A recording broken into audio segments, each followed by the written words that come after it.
పాపవైతే రెప్పగా మారనా తూరుపు నీవుగా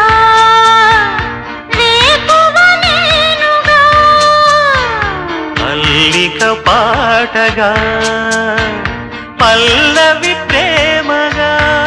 ప్రేమించే పెదవులొకటై పొంగించే సుధలు మనవైతే